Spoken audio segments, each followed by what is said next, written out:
Western Spring Television. Ours it is.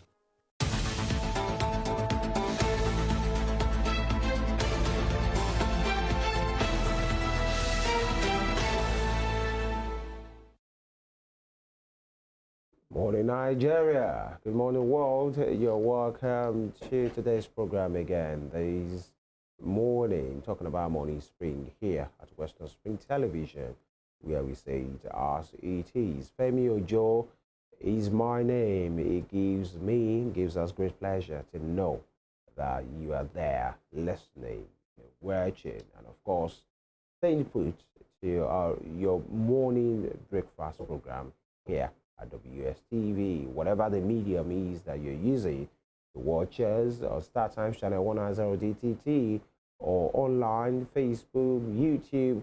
Thank you for being here today. Evelyn, good morning. Good morning, Femi. How do you do? How do you do? Good morning, people. Thank you so much for joining us at the midweek installment of Morning Spring. Today, Wednesday, of the week into 2, and we are grateful, always grateful to God for life. My name is Evelyn Ohiolei, and we appreciate you for being a wonderful companion since the beginning of this week until this present time. Thank you so much. And of course, you know that on Morning Spring we bring to you issues, in the polity, helping you to have a better understanding of these issues, speaking to different policy makers, politicians, stakeholders, so that we can have a deeper and wider perspective, so you can make, informed choices on those issues. All right, welcome on board. You're very much welcome. On the program, we look at the headlines firstly, and then we get talking about issues of public importance. That is the main and the aim of having this program is to have a nation that you and I, you watching us, we are proud of in every sector as well. Before the headlines, yesterday was quite an eventful one. Evelyn, talking about the First Lady was in Osun State yesterday. I'm not sure if actually she's still around though. At the turning of sword ceremony, and it was maybe one of our pet projects. She was hosted by the Osun State government. Different dignitaries were there. And it's about the girl child essentially, but education essentially, by the way. But beyond that, 2 very key issues happened, and that we learned that the Economic and Financial Crimes Commission, EFCC, have arrested the former aviation minister. Some papers reported that he honored an invitation and then was detained. We're hearing that he was arrested as well. But then the thing is, he is in EFCC's net, helping them with investigation. And that's one character, that's one man that many Nigerians will want many explanations from him. They want him to explain, especially that ill-fated Air Nigeria project. And, we are hearing to the tune of 8 billion naira, using a proxy company to get projectors on one side. And then the EFCC still talking about anti-corruption fight, and spoke, the FCC chairman, Olukoyede, spoke yesterday at a forum, maybe at a press briefing, where he addressed the people, pressmen, about the development in the agency, and he spoke about the embattled former governor of Kogi State, Yahaya Bello. Now, last week was a week of drama for him and people involved. And he spoke about, and he was very categorical, how a particular governor, paid in advance for the tuition, for education of his children to the tune of $720,000 in advance, just because he was leaving. And then, while many persons were thinking, who was he talking about? Then he put a name to the state and say, in a poor state like Kogi State. And so many persons who connect and say, oh, talking about Yahaya Bello. And tongues have been wagging, $720,000. But then many persons are saying, was he supposed to be saying that? Doesn't it amount to media trial? Isn't that supposed to be part of the prosecution? Fact and proof as well.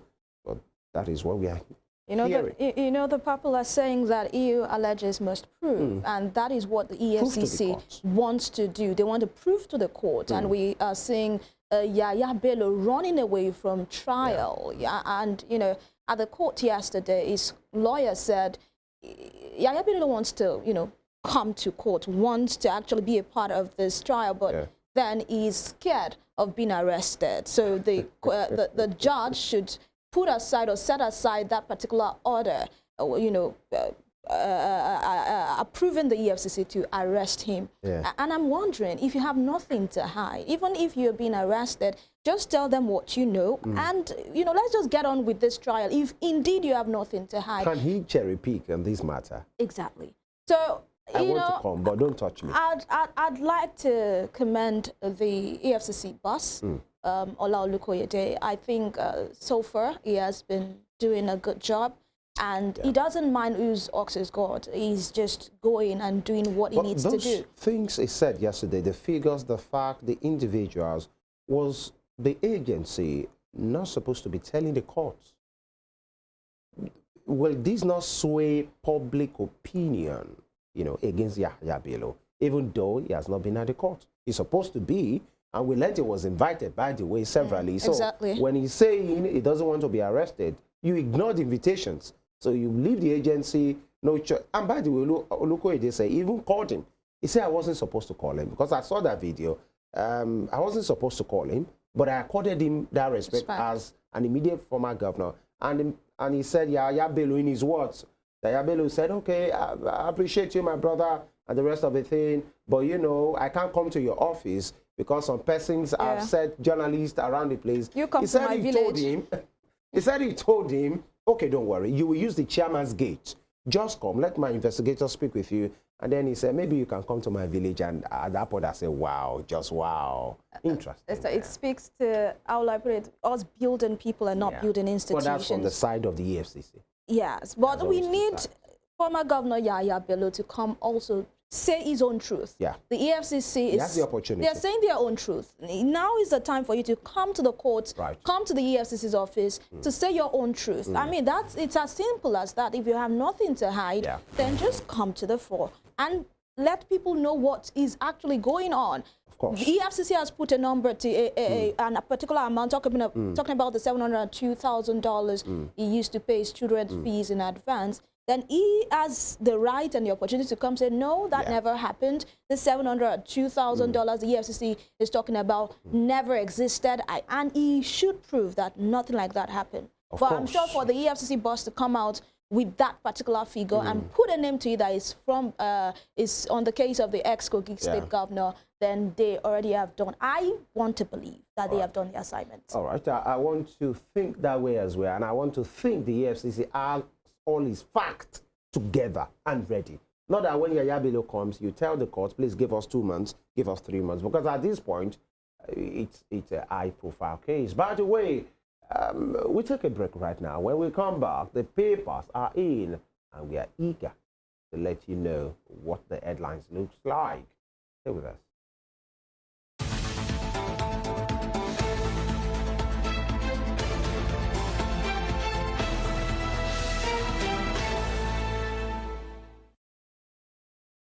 All right, I'll be starting with The Nation newspaper. The Nation newspaper is my first point of call this morning. And it has boldly rated EFCC arrest Sirika, slams Emefiele with fresh charges. And Graft agency boss speaks on Yaya Bello and Beta, 2 others. You know, we spoke about that conversation yesterday, that briefing rather. Now, quick one. As it is written, and as we have it on the front page of The Nation, what Oyinkan said on Sirika, Bello, and Emefiele, and I'll be very quick with that. With Sirika, I said, we're investigating the Ministry of Aviation, not only Hadi Sirika. Many of these heads of agencies who have worked in that ministry, particularly in the last few years, are being investigated. And on Bello, he said, I called Yaya Bello as a serving governor to come to my office to clear himself. I shouldn't have done that. He said he would not come. My men should come to his village to interrogate him. And against Emefiele, he said, approving the printing of 684,590,000 at the rate of 18.96 billion naira. Broke the law with the intent to harm the public during its implementation of the Naira swap policy. That's why I said that is the POV, as they say it online, of the EFCC. All these individuals that have been alleged, except Emefiele is already standing trial. But by the way, we are hearing there are first charges against him and other persons as well who have their day in court. Moving on, government tightens import duty exemptions. All right. Away from that, First Lady turns sword of alternative high school for girls. All right. You can see the picture of the First Lady, Senator Oluremi Tinubu, the wife of the president, and of course, Governor of Osun State, Governor Ademola Adeleke on the right side of the First Lady. At the other side, Kabiyesi, His Royal Majesty the Ooni of Ife, Oba Enitan Adeyeye Ojaja II there, and of course dignitaries, royal fathers flanking the First Lady at that ceremony. Bottom strip, my view on state police personnel, says IG Egbetokun. Okay, maybe we are getting some clarification, Evelyn, saying it is personal. Maybe it doesn't represent the position of the force, but then when the IG speaks, we'll literally and in that take capacity, in that kind of event, especially it was represented is not as the IG. Is not speaking as Kayode Egbetokun. He's speaking as the Inspector General of Police. Because I watched that event, he was called to come and speak as the IG. Exactly. And he was represented by an AIG. And didn't just speak on a news chart in a TV station. Now, Kayode they talk, no be IGP. All right. And here they are, quits PDP. Interesting. So, where it's next top strip, CBN sells dollar to BDCs at 1,021 naira in fresh injection. Mr. Cardoso's picture is there, and Ekiti excited over NERC's nod to generate power. That's nice. Government takes charge. And GMO seeks cancellation as Ododo submit Ondo APC report. Igodalo urges issue-based campaign ahead of Edo 2024. That's one state that many things will be thinking, or already thinking will be very interesting because of the peculiarity. By the way, politics is always an interesting thing in Nigeria. That's all that the nation has for us on its front page. All right, from the Nation, we head on to The Punch newspaper this morning. EFCC may prosecute 300 forex racketeers. For the riders, EFCC gets order to freeze 300 accounts. Says one account transacted $15 billion illegally. Naira would have crashed massively if 300 accounts were not frozen. This is according to the chairman, Olukoyede. And bullying, Abuja school shut. Victim may sue. Of course, if you're following the developments coming up from the lead British school in Abuja, you will know much about the story. Now, update is saying that school has been shut and the victim of this particular incident may sue. Yoruba Nation, Afenifere slams Akintoye Igboho. Lautech students seek justice after cop allegedly kills Popper. There's a sad one. We'll definitely need to get more details of this particular story, and the details are on page 4 and 5 of the Punch newspaper this morning. And 50,000 schools listed for FG Safe School scheme. Top corner, the Punch newspaper, front page. And Nigeria, Sirika goes on trial for 8 billion naira fraud. And Dangote drops diesel to 940 naira. Stations sell at 1,400 naira. Look at the wide margin. Coming from the Dangote refinery at 940, and stations are still pumping at 1,400 naira per litre. CBN releases more dollars as naira weakens to 1,300 naira to $1.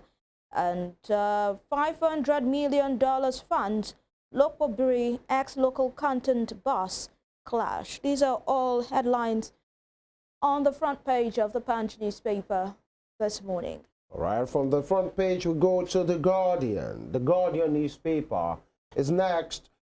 Fraud allegations and money laundering. EFCC intensifies manhunt for Bello. Detained Sirika freezes 300 accounts. You can see pictures of, very important stakeholders in this matter. The alleged and, the agency, the head of the agency alleging, and people that have something to do with these. First is a picture of the Attorney General of the Federation, Lateef Fagbemiese, and Ola Olukoyede, rather, the chairman of the FCC, the wanted now, Yahaya Bello, Hadi Sirika, and Beta. Moving on, blackout cripples business activities in Taraba, Gombe, and the Damawa. That's a lot. CBN to sell $16 million to BDCs at 1,021 naira per dollar amid fresh panic in forex market. And, the naira made some gains. I'll be making gains in the last 2-3 weeks or thereabout. But we learned maybe there has been a decline in the past few days. But moving on, anxiety as ADR orders quit PDP, court sacks Imo party chairman. An NSIB, NCAA probe Dana Air runway incident in Lagos. Evelyn, tragedy was averted yesterday when we learned a particular plane owned by Dana Air skidded off the runway. But, fortunately, no casualties. Yeah, right. And Ganduje summons Ayedatiwa 15 Gilbert aspirants over Ondo APC primary outrage. Less than 20% of Nigerians access 12 hours power daily. Interesting, those must be people on Band B or thereabout. Now, federal government probes bullying incident at British International School, Abuja. This is one story that took the internet by storm yesterday.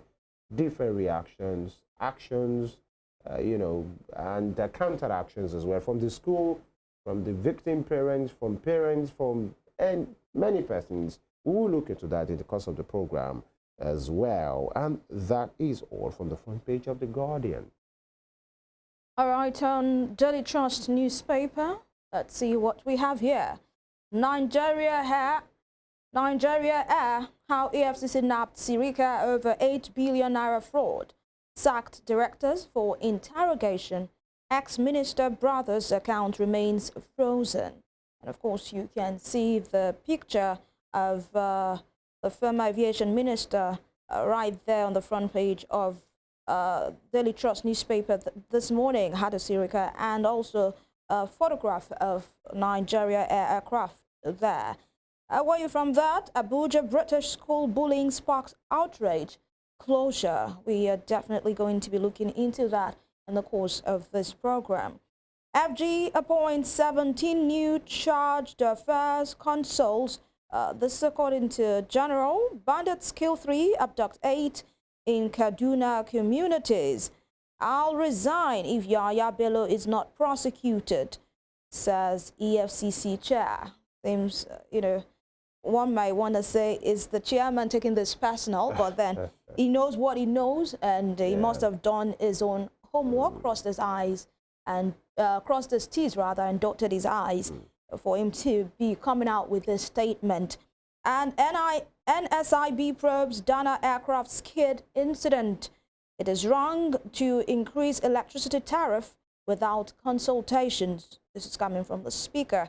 And Sokoto sacks 15 district heads over insecurity, land racketeering, others. These are major headlines on the front page of Daily Trust newspaper this morning. And I was just about to say, oh, we didn't actually read about any kidnap or killings by bandits, but Daily Trust had to say no, it actually happened. One of those headlines there, bandits kill 3, abduct 8 in Kaduna communities. It's always a sad story to read. You know, any time we take the papers and we see people being killed or abducted, you know, it's always a very sad situation. But then we keep hoping. Yeah, against all hopes. And by the way, it should be a good feeling for us to check through all the pages of newspaper on a particular day or for the stretch of a week, and we are not seeing this. That's on one side. That is if it's not reported. But it's more important that these things doesn't even happen at all, because you reading it or not finding it on the pages of newspaper is one leg. Now, making sure that those things doesn't even happen at all, either is reported on or not, is another one. You know, just like many dailies have it, the issue of bullying at Lead British International School and other schools as well is a lot. But then the conversation will start. It's essentially about education, about what the Minister of Education said while he was moving around, you know, observing the conduct of the ongoing JAM, Unified Tertiary, matriculation examination, and seeing very young chaps, you know, writing an exam. That's not the issue. But I saw their parents loitering around, and it was like, who are these? Who are you waiting for? And it feels, okay, what's the age range of these individuals? And then 14, 15, okay. And it was saying there is a policy that talked about the admission age being 18. Maybe it is the time to come and, you know, put a peg and standardize it now. But many persons are saying, if you have very brilliant individuals, why delay them? You know, just because of their age? You know, is their brilliance now an handicap on their part? You know, we'll be looking into this and we'll be speaking with educationists on this matter. It is Morning Spring on Western Spring Television. Of course, we take a break. We'll be back. Please stay with us.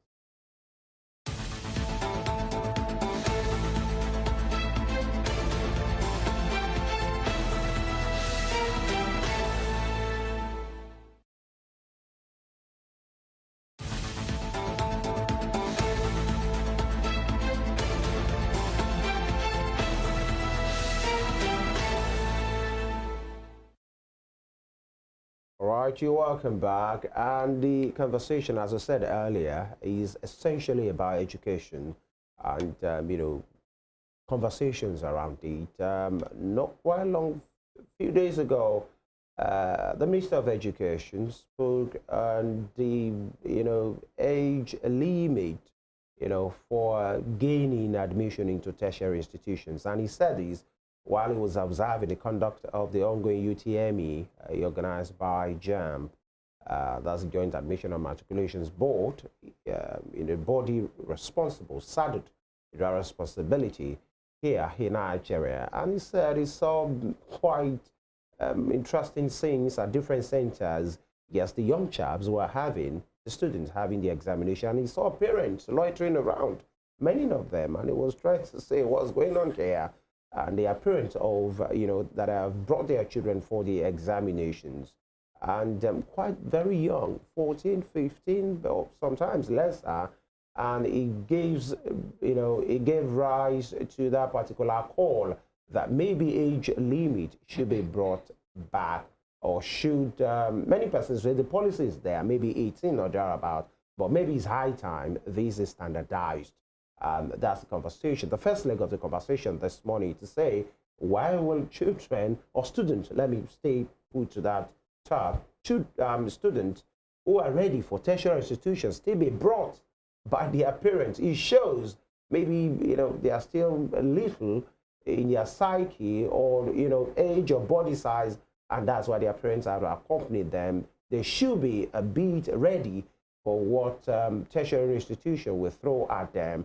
But many persons will say, why delay them? You know, if you are going to say the age limit should be pegged at 18, or, you know, or thereabout, it's been brilliant now, you know, for the young ones that are very brilliant, and they are through with their secondary education, must you stand them down just because of age? Is age now an handicap in this particular process? We'll be speaking with critical stakeholders, just like I said, and we are being joined in the studio.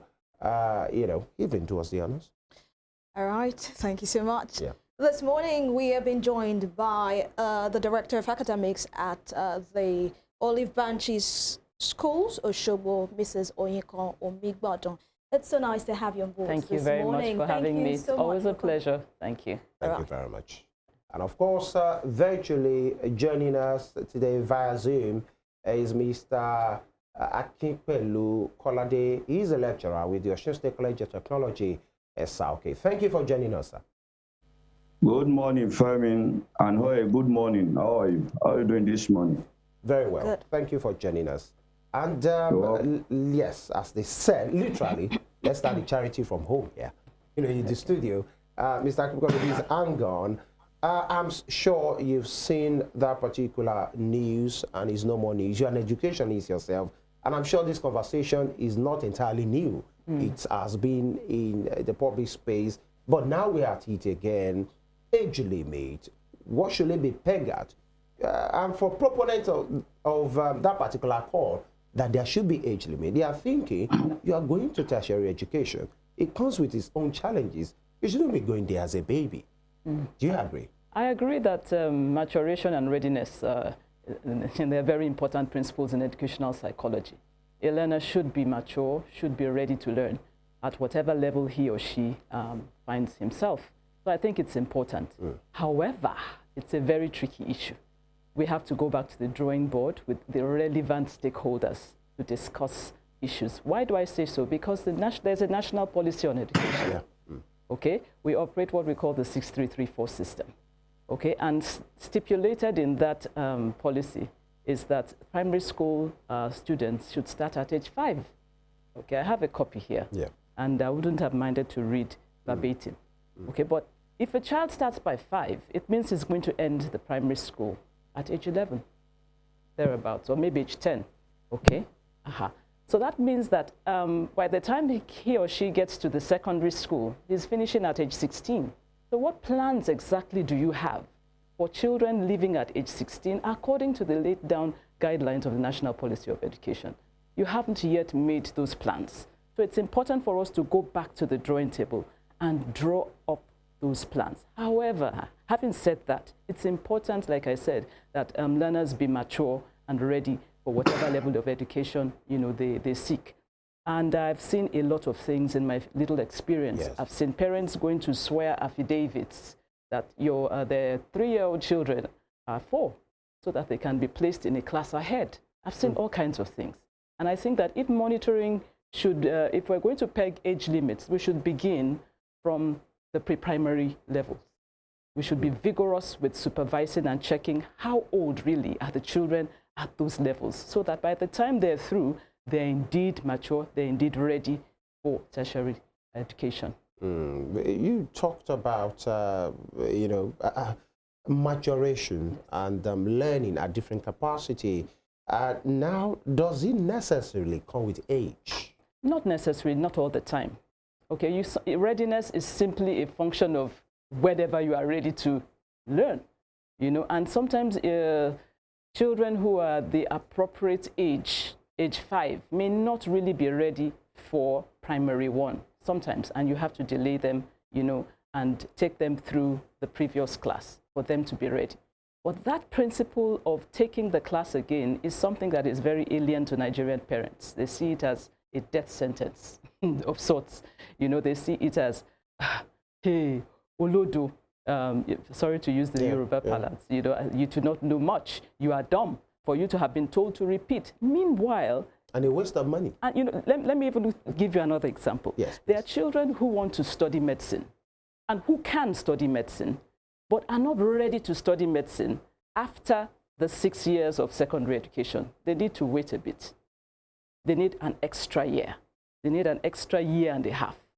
They can read that medicine, but because parents cannot wait, your mates have already gotten into school, you must get in as well. When you say extra year, do you mean extra year in school? Not necessarily in secondary school. Extra years learning the same material or content again, getting that content that they didn't get in those 6 years, getting it very well before going into medical school. They can be medical doctors, but because we're in such a hurry, you'll be surprised that if a school says, oh, I'm going to be offering children in the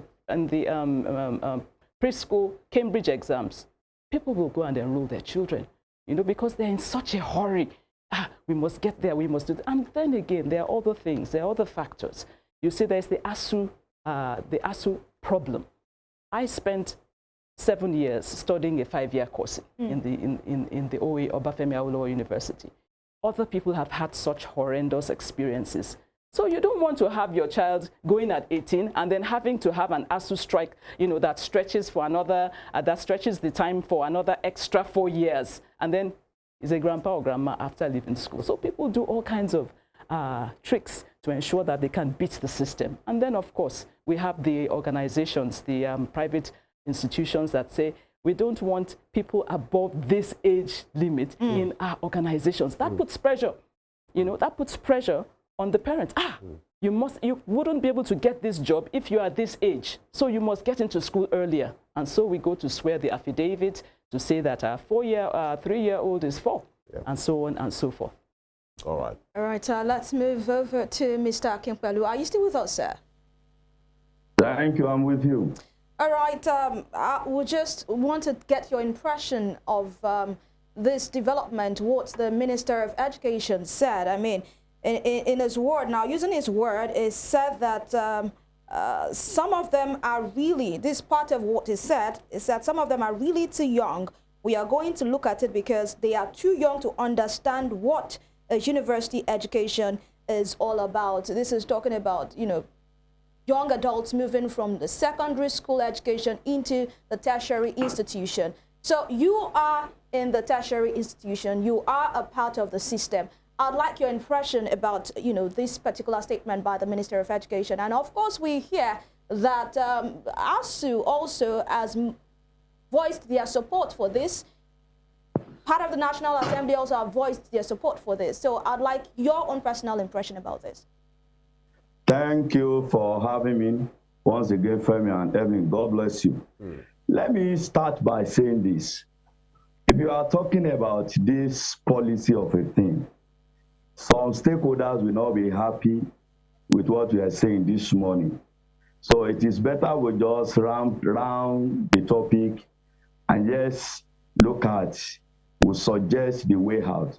Let me speak in my own opinion, and as a lecturer in the Polytechnic, I'm not in the university yet, but I want you to know is that what is underage first? Why do they refer them to underage? What is the stand of the law on the issue of age in Nigeria? All these questions are beckoning for answers. And if you look at the European Union Agency for Fundamental Rights, the age of the majority is the age at which a child becomes an adult and acquires full legal capacity. So if you know in law, it says you cannot enter into contract with a minor. So if you have not gotten to the age of 18 and you are entering into the university, you know, don't forget, anytime we are having our matriculation, we give them oaths to swear. And if we are giving an oath to somebody of 15, 16, 17 years old, it means we are entering into a contract with a minor. Then having said that one, what is the stand, as Madam has rightly said, what is the stand of 6334 system? You know, when the system is not right, I want to tell you categorically, the whole system will collapse. And that is the problem. No, let me give you, for instance, now, in some 3 years ago now, I have discovered that anytime I am in a class and all these girls and boys, after the lectures, you know what they call me? They call me daddy. But most of them say, daddy, daddy, daddy, daddy. It gets to certain that I was just looking at them. You know, most of the time I will have to come down to their level and said, okay, you, remember this is not SS2C. This is not SS3C. This is not where class captain rings the bell that it is time for you to go and eat. You have the keys to your room. This is not where school boys will come and pick you up. These are the issues. This set of students, especially the underage, they are not matured to enter. But when we are saying this, the educationists that are benefiting from it, they will fight. You understand? You know, there was a time I and my wife she was telling me rather, say this girl I said I am not in a competition with anybody. You understand? So having said that, if we are not going back to the 6334 system of education. As I am saying now, I when I started my primary school, you know, my own peculiarity was even worse. My father, when he was alive, he was a reverend. My mother is an evangelist. So anytime they transfer them from one place to another, you know, and when you are resuming into that school, they want to see the last report card. And when it has been assessed, they have to send me back to where I'm coming from. Until 1 year, my mother report said, no, anytime they transfer you out of this place, we are not going with you. It's affecting the education of my children. Before we see that one, I entered school at the age of 12. And after that one, do you know one thing? The first GC I did in my life, when I got to that GC center, when I saw that this and mommy, you know, in those days when you miss WAEC in May, you write it in November. When I saw that this and mommy, I was marveled because of my age. I look like an ant. So when we don't follow the principle of this policy, 6334 system, there's going to be a problem. Thank you. All right, quickly, you know, the Minister of Education, Professor Tahir Maman, while making those observations, he was moving around, and that was how this conversation came up about the being underage and you know, preparing to go to tertiary institutions. He said underage students, you know, they are the one causing problems in universities, and you know, he gave a context to that. I like your opinion on these, although you are not the university, but essentially we're talking about tertiary institution admission today. You've spoken about how some of them, you know, kind of behave and you in a kind of way, and you have to remind them that now this is tertiary institution. Apart from the issue of maturity, do you agree with the minister that maybe largely they are the ones causing problems? Do they give you problems? Yes. Femi, let me give you a scenario. If I may ask you, when you were about to write your own JAMB or your common entrance, who followed you? If you look at it today, the children, they will take them to school in the morning, in the car, in the school bus.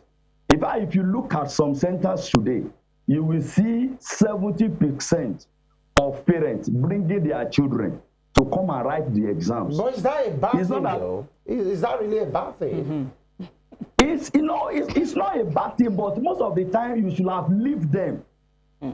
Let me give you a scenario. When I entered secondary school now at age 12, my mother gave me my books, and sent me to one of the best schools in Elisha Grammar School. He told me categorically now, he said, Ayo, listen. He said, you are going to this school. If you fail in any class, I don't change school for my children. No. Eventually, I failed in SS1. You understand? So when you don't give them the level of maturity where they get to, did you follow them to Sunday school classes?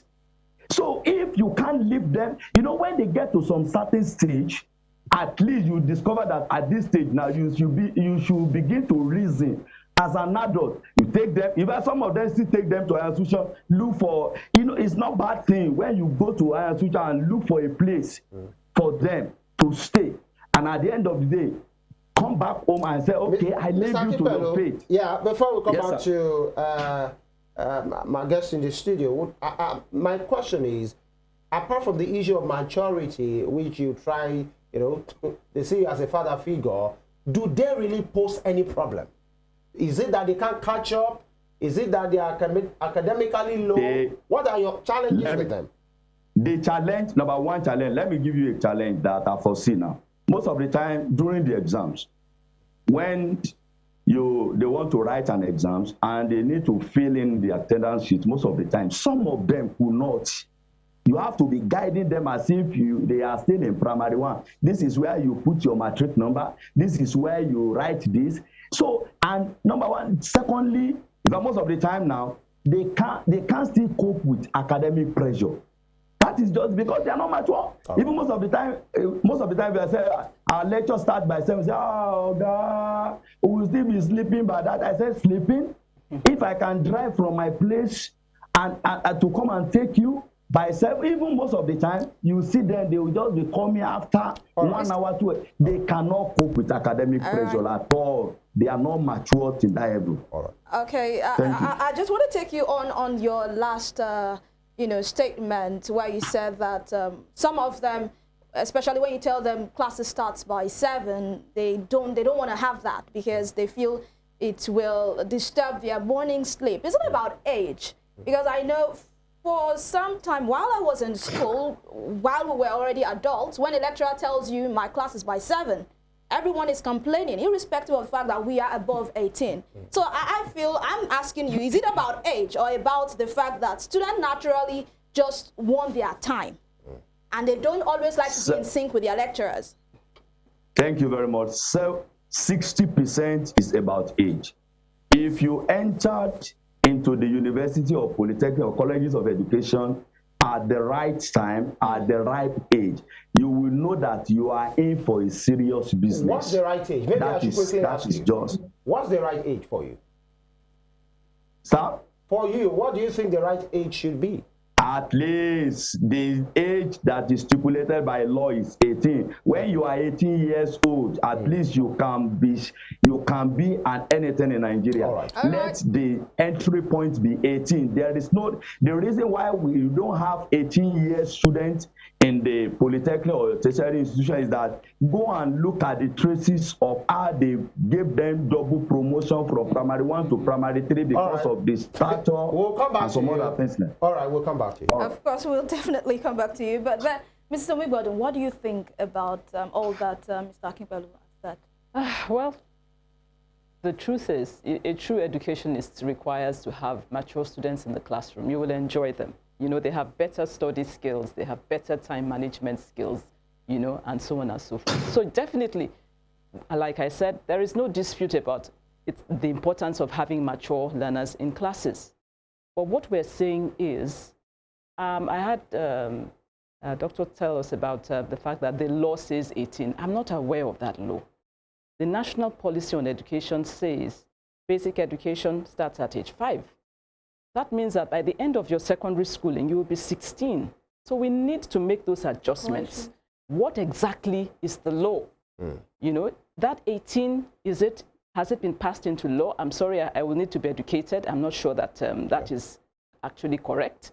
What the National Policy on Education does not specify 18 as an entry point. Now, am I saying that students should not be 18 by the time they're getting into the university? No, I'm not saying so. I'm just saying that we should streamline our policies according to whatever it is we have documented as a policy on education, so that it becomes something that stakeholders work with, you know, not just wishful thinking. And this is what the Ministry of Education wants to do, to standardize it and ensure that the entry age into university is 18. Yes, and I'm saying go back to the pre-primary levels and ensure that the age, entry point age at those levels are also standardized. So that you don't have children leaving school at age 16, they have to wait 2 years compulsorily, doing what exactly? What has been put in place for them to do? You know, okay, go to technical school, whatever it is, it should be well stipulated, well articulated. Okay, now you are part of the private school system. Yes, I am. You are a director of academics in a private secondary school. Is this an attack on private schools? You know, Mr. Akinpelu made mention of people that are benefiting from this would really raise an eyebrow and want to say, no, you can't do this. Well, I'm not one of those that would fight, and I probably I would be in the minority because I believe in children being mature. Let me give you an example. Some parents take children from primary 2 and take them to write entrance examinations into secondary schools. And some secondary schools accept them. You know, primary 2, primary 3, in the guise of, oh, the child is brilliant. And I say rubbish, absolute rubbish. You cannot do that. That child will struggle. You are going to need lesson teachers in the university, and I understand what he is saying. You know, there will be nobody to hold your hand in that university. For such children, then you have the double promotion syndrome. Just because a child has a weighted average of maybe 80, 90, that child suddenly is pushed 2 classes ahead. These are wrong educational practices, and they're very rampant in our community. These are the things we should check, so that indeed, you know, the children will follow the right levels of education. So for me, I'm in the minority. I consider myself, I have very, very divergent views from the generality of the populace. But I think we should talk to the parents. It's the parents that are in a mad rush. They cannot wait. Is it the parents or the schools that accept these children? I mean, if a parent wants to be in a rush and you bring your child to my school and I say, I cannot accept the child because the child is underage. I won't be hypocritical. It's a lot of pressure. Every private school has the huge responsibility to say, I'm sorry, I cannot do this. I can't take this child into this class. You know, but it will affect your income, whether you like it or not. I won't be hypocritical about that. So the pressure is there. Parents will go elsewhere, and when they go elsewhere, they will be accepted. You know, and so you, with your principles, you will have to face up to the consequences of being principled, you know, and saying, I'm sorry, I cannot accept a child at this age into this class. Do you think the rush is as a result of the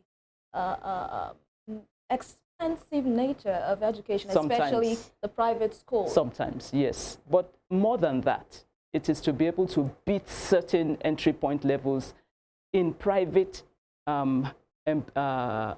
organizations, you know, the private sector. When the private sector says, we want our entry point employees to be age 22, you know, there'll be pressure. They will have to. I wanted to speak on that. That's the system. Yes. And they still need 2 years experience. And they still need to, exactly. So what age exactly were they supposed to have left, you know, the tertiary institutions? So there's pressure. There will be pressure, you know, when you have such. So that's why we need a stakeholder engagement that invites everybody to the table. Yeah. You know, Ministry of Labor and Productivity. You know, you cannot do this. Don't insist that people, you know, there should be regulations and guidelines, and the people will be able to relax. All right. Let me go to Mr. Akinpelu. Are you with me, sir? All right. Mr. Akinpelu, are you with me? I'm hearing you. All right. Let's post a scenario here. For the 6334, essentially, we're talking about like how many years now? For the 633, that's 12 years, by the way, essentially. For a student, I mean, a pupil who, you know, they graduate the primary, the everything at age 4, and then 12 years, he or she has finished at age 16, gone through every process, no double promotion. She and he, they have done whatever they have to do, and he or she is through now at age 16. So what should he be doing if he had to put the age, if the government is to go through with this policy, because they are tinkering with it right now? Let's say it's age 18. What should such a student be doing from age 16 to age 18, knowing fully well that the parents are capable, the caregivers are capable, he or she is very brilliant? Should we now take brilliance to be an handicap in this matter? And I should add, once the fire is off, I mean at age 16, the person is just coming out of secondary school hot. Now, for 2 years, if this child or if this young adult has to wait for 2 years, the fire might actually die down, and to reignite that fire at age 18 might be a lot of work. Thank you very much. And kudos to Madam, that is, mommy is in minority. That's number one. Thank you to that. Because if you see an educationist, he who knows about the nitty-gritty of education, such practices will not happen in their domain. And I appreciate that one. And let me tell you, as you have rightly said in the first place, the system is not favorable at all. If we peg the age of entry in the university to 18, what I'm trying to say is that it's not in the education policy. 18 is required as somebody who is legally to enter into a contract. But if there is no double promotion, as you have rightly said, and the child pass through this process, I want you to know one thing.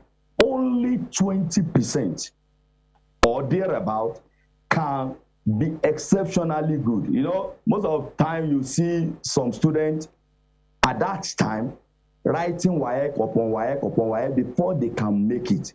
If the education can, if the stakeholders can sit down together and redraft this policy, I believe if the city 6334 system is being put into practice, at least their child will have been mature irrespective of the age entry into the tertiary institution.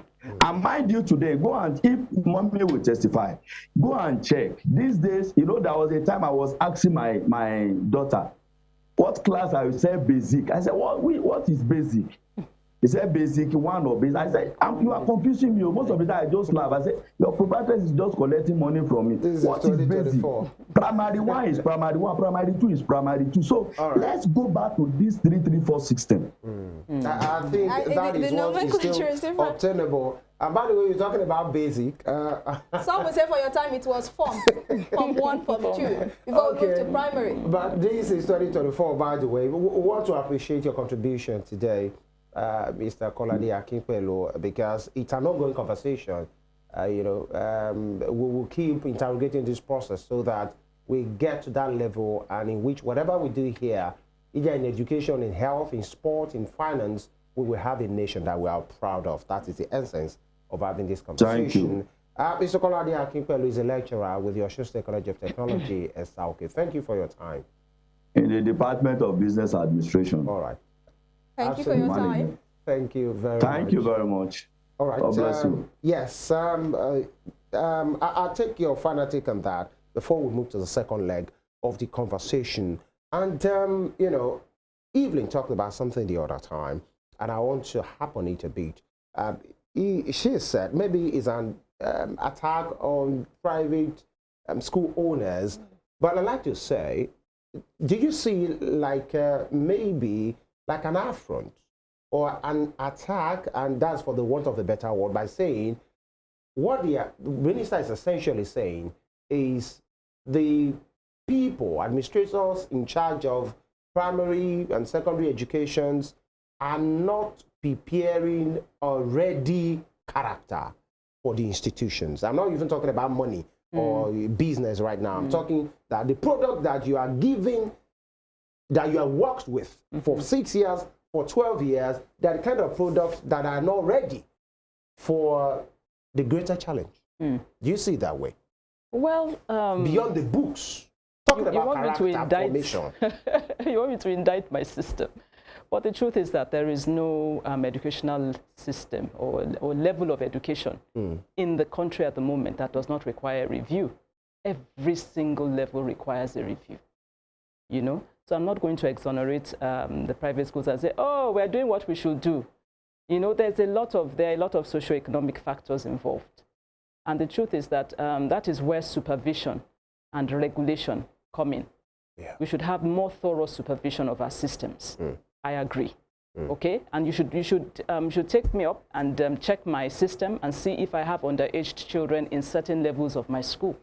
You should check, you know, and I should be able to, as an educationist, I should be able to tell you as a parent, this child is too young, and you take my professional advice. Many parents do not take professional advice. They simply brush you aside and move on to the next school. That's what they do. So we need a holistic check. At all levels, but I keep saying that. Okay, but do you think the proliferation of private schools nowadays is alarming? It's alarming. So how do you think the government can actually look into this so we don't have so many private schools, especially being set up by people that are not educationists? They don't even know the value of education. Absolutely. They're just setting up the schools just for the economic money. Gains. Yeah, well, that's where the Ministry of Education comes in. There are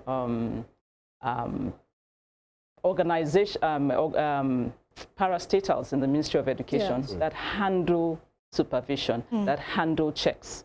you know, I think they should be better equipped and they should be given enough support to be able to do their work thoroughly. The truth is that if the local inspectorate of education says they're coming to my school, I sit up. I want to be sure that I don't have any embarrassing issues in my school before they come. So if there is a constant check at every level, everybody will sit up and understand that, these are the rules. Look at the money spraying saga.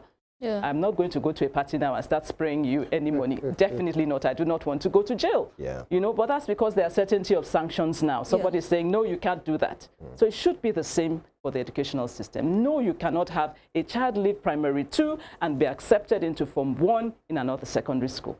These are things that we can do. The Ministry of Education has a lot of work to do. All right. Thank you so much, Mrs. Omigbodun. We are going to pause for this break. When we come back, we'll switch gears, still on education, but on the topic bullying. We're going to be looking at what happened at the Lead British International School in Abuja, where a female student was intimidated, bullied by her peers. Do not go anywhere. Morning Spring, we'll be right back.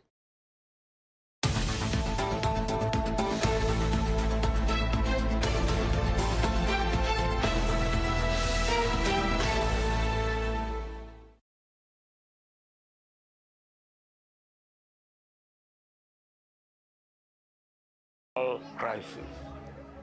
Businesses, cities, even countries were shut down by disease traced to a wildlife market. We must never let it happen again. In captivity, wild animals are potential sources of disease. To protect our wildlife and our health, say no to illegal bushmeat and report wildlife crime. Keep them wild and keep us safe.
And by the way, an excerpt of that disturbing video, it's part of what we're talking about today, and it happened at a private school in Abuja, Lead British International School, where a particular student was being bullied. And you could see in that video, very disturbing. We must warn you, very disturbing and annoying, really, because many persons who have seen it, there's something that is, in their body. They feel like, why should this be happening? And not just only the female student, it happened to another male individual as well. Maybe we should quickly have that.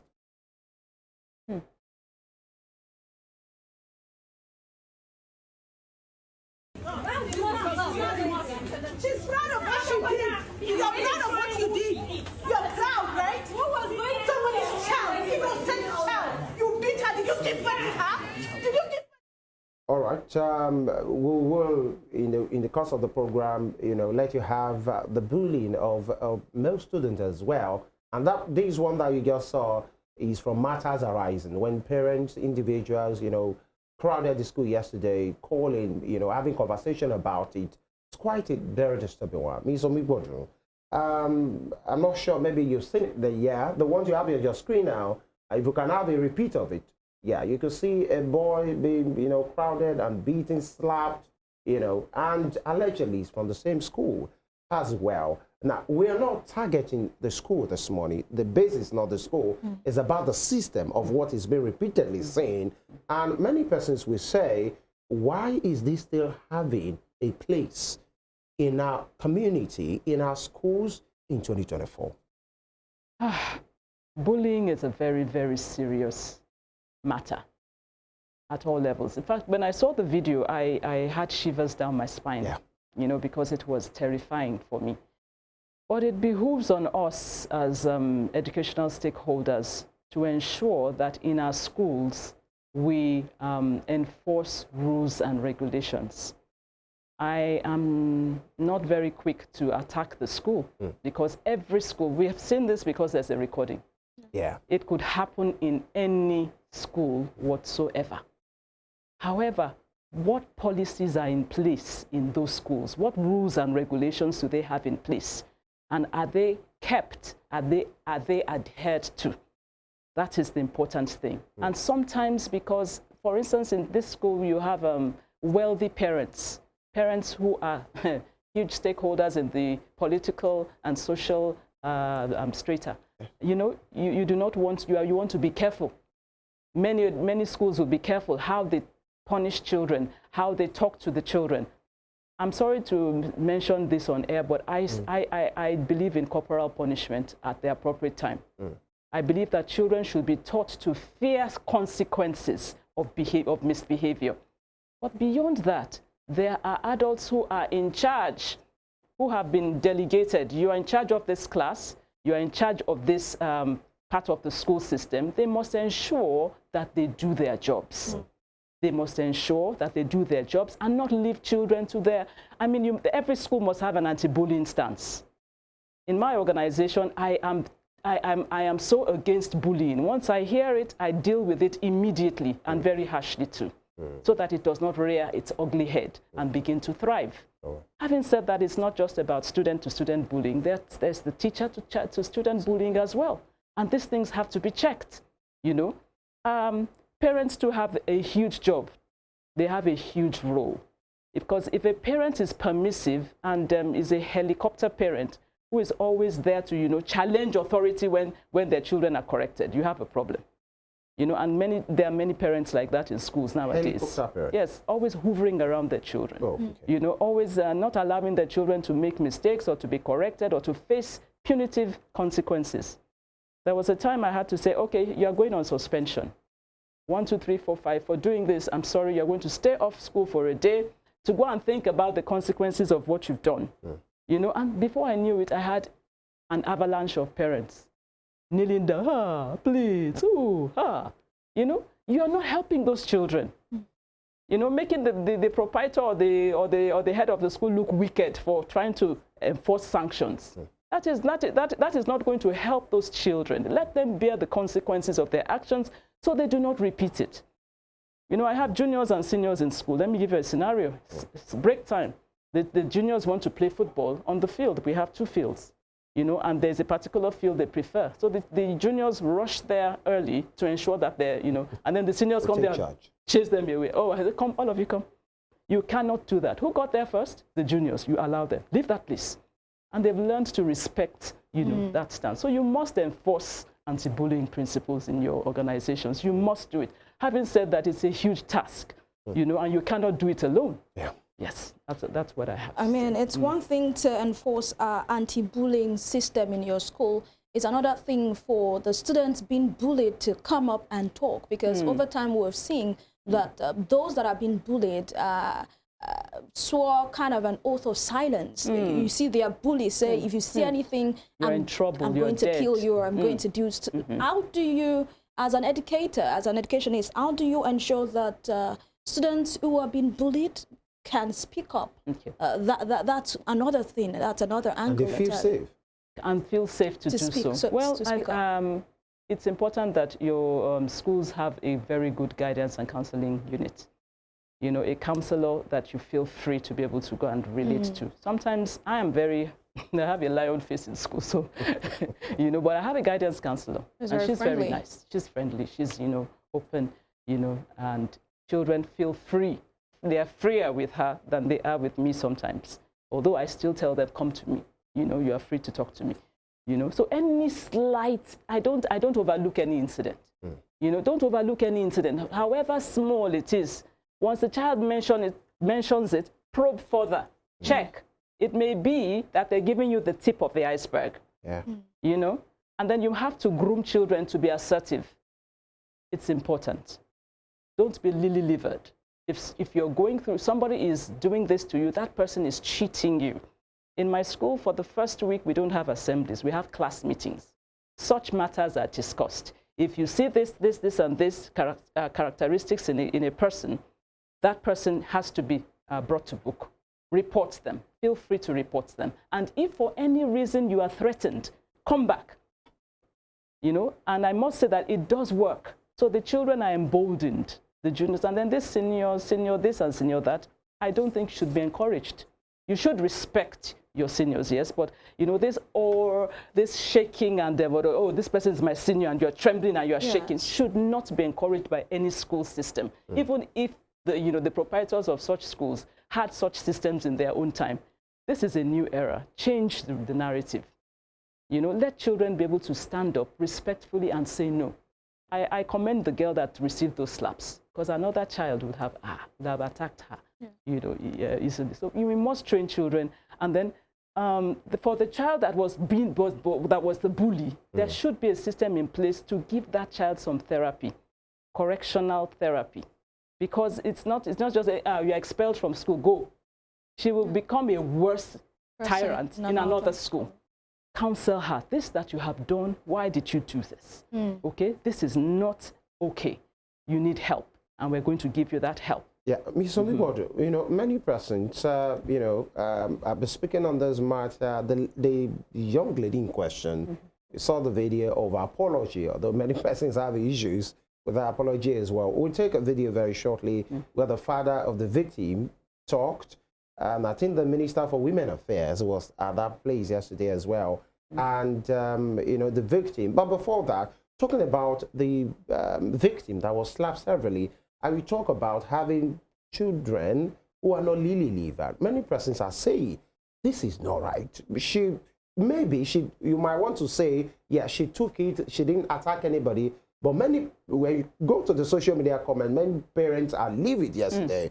Well, I can't give birth to such a girl. Why many are praising her for her patience, for her perseverance? Many persons are saying, what is the place of having a strong will and strong character, driven children that you don't take bully? It's a thing for you to take whatever they've done to you and you go to report. How do we strike the balance that you don't have a timid lady, a timid child that nobody will be able to push around because she won't allow it, and now not training a tiger, you know, in advance as well. Having that balance, because many parents are like, no, I can't have this kind of a lady, even with that perseverance. This is a child. Yeah, that, you know, just for me to be polite. The truth is that child, that balance, did a wise thing. She was overpowered. She was alone. There were boys sitting there watching the movie, in quotes, in that clip. You know, she was overpowered. She was surrounded by enemies. Anything she could have lost her life. Will the same parents say, Mumu, she should have continued fighting if that child had died, if she had died in the process of defending herself? The wise thing for her to do was, okay, I've taken it, and now I'm going to report to the appropriate authorities. Now, the danger is this: raising children who are secretive and do not inform their parents at home about the details of their school life. That is where the problem lies. We must train children who are open, who come and say, Mommy, this is what happened in school today. Daddy, this is what happened in school today. And we as parents, you didn't give her a uppercut. You didn't give her a blow. You know, you shouldn't be that kind of know, we also have parents that believe that's also part of the system. You know, that popular saying, do not just pass through the school, let the school pass through you. You know, we have this case of bullying is prevalent in boarding houses. And you see people, even adults now, when they recall their experiences while they were in boarding school, they would say, senior so-and-so did this to me, beat me with a belt and all of that. Yesterday was a day of calling out so many seniors. So many seniors. On social media. 20 years people are tagging them. So do you think, I mean, during our time, people felt it was part of the system. If you are a boarder, it was part of, you know, As a junior, you take in those beatings. As a senior, you have to toughen up. It's now like a cycle. And some parents actually send their children to boarding houses to toughen up. Exactly. Are we toughening them up or traumatizing them? That's a question. I watched a particular lady. She's about my age. She was almost shedding tears, recalling an incident that happened 30 years ago in school. Wow. How she was ostracized, how she was, beaten in school. She was almost shedding tears, which means that trauma is still deep-seated. And it will also what? It will affect everything she does and how she relates. She may be an aggressive boss in an organization. You wouldn't know the root. You wouldn't know it came from that kind of system. No, we should address things. We shouldn't allow systems to traumatize children in the name of letting the school pass through. I mean, because really in want of time, there is a question I would love to ask, and that will be after we take these videos. We will first take the video where the victim spoke and the apology of the bully. But so that you prepare, is it really an educational problem or a human problem or a we kind of problem? Because the apple doesn't fall far away from the tree. Is that who we are as a people, just trying to lord things whenever we think we can do that? But let's take these videos firstly. She's proud of what she did. You're proud of what you did.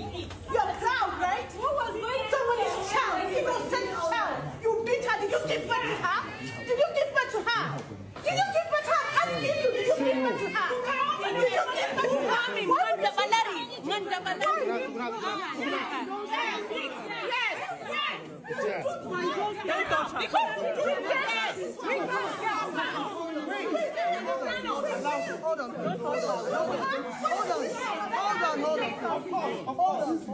Yes, that is the guy.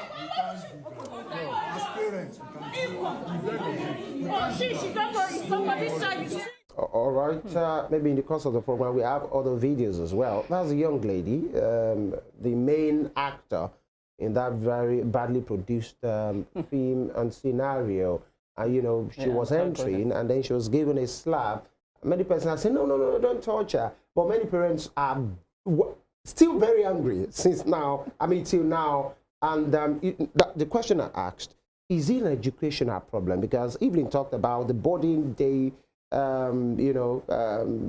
boarding house system, in which many persons, you need to see many conversations happened yesterday. Ms. Omigbodun, how persons were relieving. And if I had somebody told me, it was because of his experience. He told himself when he gets married and he started having children, none of his children will go to boarding house because of what he went through. And just to add, many persons will say the character displayed by that bully, it's maybe reminiscent of how the home she came from, because this kind of a character will be a lord over any housemaid and house help, and we really do whatever. So what's your take on that? Maybe this is not an educational problem. It's a people problem because we are the one producing these individuals, the teachers, the educational system, the seniors who were bullied while they were juniors, waiting for their time to exact the same thing while they are now seniors. And the system, you said it's not entirely new. It has always been, maybe because this is filmed. Well, I want to say that I wouldn't want to put the blame directly anywhere, because it could be a mental health issue. It could be a societal issue. It could be a family issue. And it could be an educational issue. It could be anything. We need to investigate, But I want to say that the mental health aspect is not well aired in our communities. Okay? The fact that a child is aggressive, wants to dominate, and wants to bully could be an indication that there is a mental health challenge there that needs to be addressed by experts. So we need to check what is the root cause of this behavior. And it could also be family. This is how we are in our family. If anybody beats you in school and you come and report to me, I will beat you again. Yeah. We've had parents who say that. Don't so come the to child me crying. goes out with all her muscles to go and ensure that I show that I am from a home that we don't take nonsense. So it could be that we need to investigate. I wouldn't want to lay blame at anybody's doorstep until we've checked. Until we've checked. And then, of course, the school. Education is about behavioral change. Okay? And so if a child passes through a school 6 years and is still that way, then we need to check our methodologies. You know, we need to go back to the drawing table and check our methodologies, our teaching methodologies. The truth is that our society does not really encourage kindness and empathy. Okay, if you go to other developed societies, you'll find somebody who doesn't know you, who says, can I help you with that heavy bag? Here, you will be called a mumu. You know, that mumu mentality is prevalent in our society. Too kind. Is it because we have evolved? Because some people that like to differ, when people like us were very young, this act of kindness were taught. That when you see elderly persons having bags, you are supposed to carry. And then when they give you something, don't even take it. Just run away, just for this thing. Is it because we have evolved? Or is because it has not been part of us? There's a lot to say, you know. We have generations. We have the Gen Zs, the Alpha generation and all those things. Yeah. The children, the generation we have in this present time is very different. That's But who the truth of produced the those matter. generations? Should I say social media? Should I say the internet? Should I say the World Wide Web? A community that has become one, solidified by the internet. You're exonerating the parents? I wouldn't, because they're also a product of the same problem. We're all, if by the time I leave this studio now, you're going to pick up your phone. Yeah. That's the way we are. Okay, we're a community, and you can be chatting with somebody in America whose ideas about life are totally different from yours. This is a child who goes to school with a gun. So what do you want to say? All right. We'll learn those videos are ready. We'll quickly take it, and then we take your part in shot. And I'm sincerely sorry for what I did to Namtira. I'm also apologizing to all you people outside. I'm sincerely sorry. I wish this never happened. Now, the apology is there. The school, according to the management, has been shut for 3 days. Many persons are calling for investigation. The victim spoke about, it's a pity we can't take that video from the victim. She said she was taken to the cafeteria because you could see that place is a place that, you know, maybe that's what they do around that place. And the father of the victim is saying, if nothing drastic is done, I'm going to go ahead and do what I have to do. But the school has been shut for 3 days. But many persons will say, is that right? Is that the right way to go? Isn't that unjust on other children who are not culprits? That's very hard to answer. But the truth is, something needs to be done to show that, oh, this is a very serious issue. So shutting the school for 3 days is like a response to say, this is serious and we're taking it very seriously, you know. Although that is not going to entirely deal with the issue. It will affect other learners, I agree with you entirely. What I think would have been better is to take a team of experts into the school. Therapists, educational psychologists, whatever, you know, and begin to investigate. This is a case. In the statement released by the school, sorry to butt in, they spoke about that they are going to be working with the victim, working with the bully, and the rest of everybody involved. That's exactly what should be done. You know, I don't think shutting the school will really have any effect per se, but I know it's a response to the general outcry of the public to show that, oh, we've taken an action. Some of the public are calling for the victim to be prosecuted and probably sent to juvenile home. Do you think this is killing an ant with a sledgehammer? Well, to an extent, yes, because she would go to the juvenile home and become a worse tyrant. Believe me, you're going to produce a monster. I'm sorry to say, I'm not saying that the juvenile home systems are not working. Forgive me. Okay, but it could happen. All right, so we have to end the conversation here. Thank you so much for being a part of this show. It's been an exciting conversation with you, Mrs. Omigbodun, Director of Academics at the Olive Branches Schools, Osogbo. Thank you for your time. Thank you so much. Thank you very much for having me. And of course, we appreciate you, our esteemed audience, for being a part of our world. We love you. Thank you so much. And of course, you can watch a recap of this show on our YouTube channel at Western Spring Television, and also on our different social media handles on Instagram, Facebook, and X at Western Spring Television. My name is Evelyn Ohiolei. Ensure to have for yourself a good day. And of course, I am Femi. God bless Nigeria. Don't be a bully, not only in schools, anywhere you find yourself as well. We'll be here tomorrow, God willing. Stay tuned for Spring Trend.